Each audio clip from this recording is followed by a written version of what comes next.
سیاست که څوک زده کول غواړي یا د سیاست په اصل مقصد یعنی سیاست د خلکو خدمت دی په دې جمله ځان پوه کول غواړي نو د ښاغلي عثمان کاکړ ژوند او سیاست خامخا مطالعه کړي. زه خدای شي چې په دا پوه شو چې دا محمود خان اڅکزی نواب عیار جوګزی عثمان بابک رضا فلانی فلانی فلانی 22 کسان چې رشوت خوري ناروا کوي د کام حق خوري ستاسې د نوملا ماته شي ستاسې غاړې بندې که په دغه ځای کومک ورسره کواستی سیاست مانا غلا نه ده سیاست مانا ډاکه نه ده سیاست مانا د بل حق خوړل نه دي سیاست مانا دا ده د ځان غوښ به په ولس خورې د ځان د ولس په هر څه قربانوې د ولس په خدمت کې اخلاص به کوې ایمانداري به کوې د هر چا حق به هر چا ته ورسوې. عثمان خان کاکړ په 21 جولای 1961 کې د ضلع قلعه سیف الله تحصیل مسلم باغ کې پیدا شو. ابتدایي تعلیم د خپل تحصیل سره وکړي. بعد کې د اکنامکس په شعبه کې د ماسټر ډیګري ترلاسه کړه. عثمان خان کاکړ په وکالت کې د LLB ډیګري هم کړې ده. په 1980 کې د پښتونخوا سټوډنټس ارګنایزیشن کې شمولیت وکړي.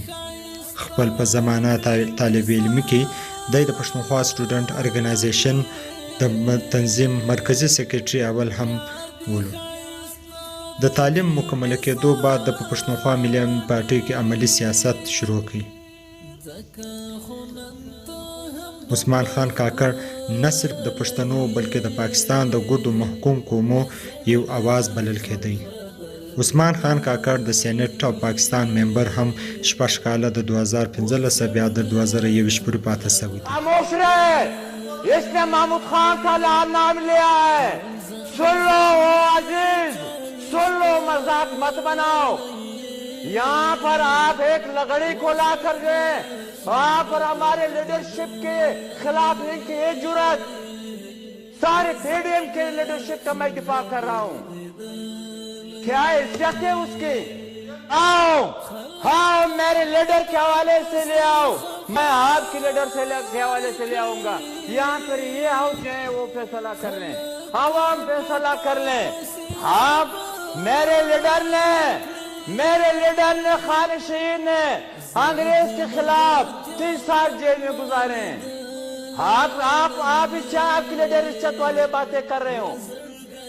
میرے کارکنوں نے میرے پارٹی کے ساتھیوں نے ضیاء الحق کی ماشاء اللہ ایوبی ماشاء اللہ مشرف ماشاء اللہ یا خان ماشاء اللہ میں جو ہیں شہادتیں دی ہے. ان لوگوں نے وہاں پہ جیلیں کاٹی ہیں. آپ بات کر رہے ہو. عثمان خان کاکړ د تیر 3 ورځو راهیسې صحت مریض دی او په کومه کې دی. د کوټې سیټي اسپتال څخه نن و کراچي آغا خان اسپتال ته شفټ شو. د ټول پښتنو افغانانو څخه خواست کوو چې د عثمان خان کاکړ د ښه صحت لپاره دعا وکړي او د الله تعالی په حضور سجده سي چې عثمان خان کاکړ ژر در ژره بیرته د خپل پښتون افغان وطن خدمت شروع کړي او الله پاک صحت ورکړي. پھر میں ایک ذاتی بات کروں. 6 سال میں نے نہیں کی.